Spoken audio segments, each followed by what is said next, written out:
Imagine que tu veuilles monter des bagages comme ça à une fourche comme ça. C'est-à-dire une fourche sans pas de vis où tu peux pas installer de porte-bagages et bah du coup tu peux pas en fait, hein. C'est pas compatible. Je crois que j'ai trouvé une solution pour vous.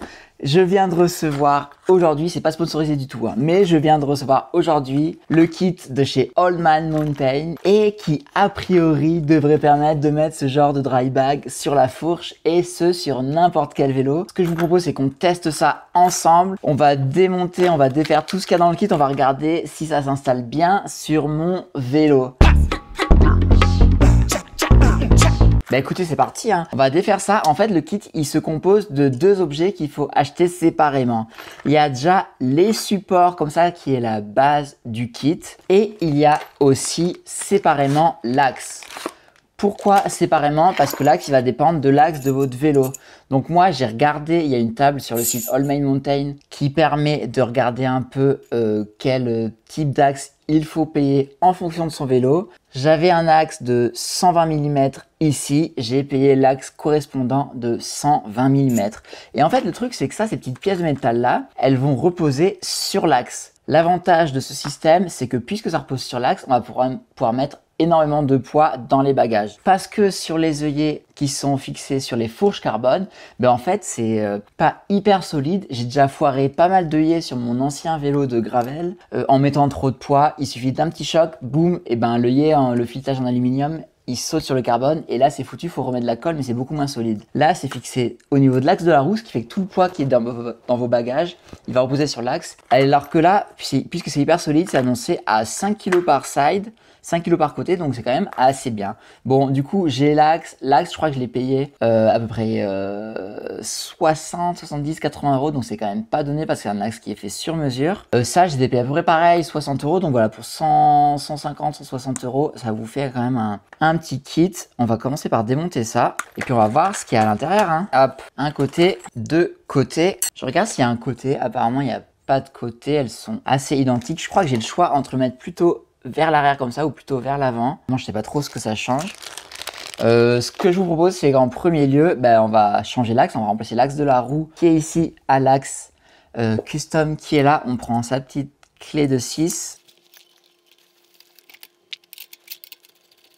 Hop, voilà, le nouvel axe est mis. Je vais vous montrer en zoomant que sur l'axe il y a un petit bitonio qui dépasse là qui va permettre de fixer le support par-dessus comme ça, hop. Donc le support il se fixe là et ça va permettre de stabiliser le bidule. Maintenant il y a quand même pas mal de vis. Je pense qu'on doit mettre une vis au niveau du support comme ça. Alors, je regarde en même temps, hein. Ok, donc là a priori, on prend une rondelle, une vis, on prend ça, on va mettre la petite rondelle, la petite vis à l'intérieur, une clé de 4. Vas-y, je vais vous rapprocher. Hop, et là, magie, hop, je remarque.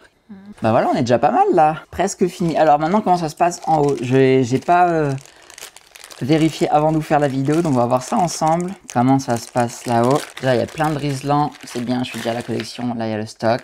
Hop, il y a les supports comme ça. Et en fait, comment ça marche? Ok, ensuite, il faut mettre une vis sur cette petite pièce de plastique, vous la voyez là? Donc là, il y a un petit bitonio en métal et une petite vis qui vont se fixer ensemble, qui vont pouvoir permettre de fixer ça à l'axe là. Donc on prend ça, on met à l'intérieur, hop. Alors, il faut que ça tienne à l'intérieur. Là, on va mettre vis, rondelle, hop, on met un de chaque côté et voilà le travail. Hop, petite clé, quand même solide, hein. Hop. Bon, là, je m'aperçois que j'ai mis une rondelle en trop. Je pense que je vais l'enlever parce que c'est loin. Il y a un petit espace là entre la fourche et le machin. Du coup, on va enlever la rondelle. Hop, hop. Bon, ça a l'air d'être assez flexible, du coup, c'est pas trop grave s'il y a un petit jeu. Bon, ce qu'on va faire maintenant, c'est qu'on va protéger le câble avec un petit peu de scotch d'électricien au niveau du contact avec la fourche. Où c'est... Bon, je fais ça un peu à l'arrache, hein. Hop, on va couper ça à la pince. Hop, voilà. Petit riselang. Dans quel sens on va le mettre? On va le mettre là. c'est quoi ces riselants là? Bah voilà, c'est installé. Bon, j'ai plus qu'à mettre un petit support. Forcément, c'est pas livré avec les supports pour mettre le sac et puis les sangles également qu'il va falloir que je récupère dans mes bagages. Je fais pareil de l'autre côté et puis on installe les bagages. Bah écoutez, il n'y a plus qu'à fixer les cages hein, et puis on est pas mal. Du coup, moi les cages que j'ai, c'est des tailles fines. Il y a 3 vis. Je viens de vérifier et heureusement, l'espace entre les vis est ok, c'est du standard. Du coup, ça va bien se fixer. Les vis sont fournies, une petite clé BTR et puis on est parti. Let's go. Bon, ça devrait pas être trop compliqué. En tout cas, les deux côtés, je les ai installés en 10 minutes chrono. Franchement, c'est allé vraiment hyper vite. Bon, vous avez du choix parce que vous avez 4 vis pour... moi, vu que j'ai une petite cage avec 3 vis sur ma cage, du coup, il reste une vis inutilisée en bas. Mais si vous avez une très grosse cage avec 4 vis, il y a moyen de la fixer bien comme il faut. Hop, ça sert à rien de trop... de visser trop fort pour pas flinguer les pas de vis. Voilà, là, ça devrait tenir. Bon, j'ai ma sacoche, j'ai ça. Qu'est-ce qu'on fait là? Il manque juste les sangles là. Bon, je vais les chercher, je reviens. Hop, bon j'ai mes sangles, moi c'est des Fix Plus, ça c'est vraiment du solide, ça bouge pas d'un poil. Et puis on va simplement les foutre dans les petites interstices là. Je vérifie juste, ouais ça va passer. Hein. Hop. Hop. Là on fait passer ici. Ouais mon dry bag au fait c'est C2Summit, bon ça c'est... je sais pas si c'est vraiment fait pour mettre sur les fourches de vélo. En tout cas, moi, ça fait des années que je les utilise comme ça. En gravel, notamment, il n'y a pas de souci. Ça tient impec.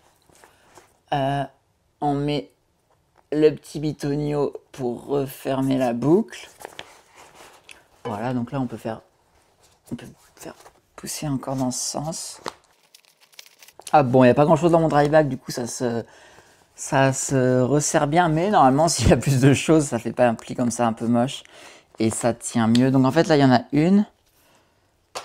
Je vais en prendre une deuxième. On va faire pareil plus haut.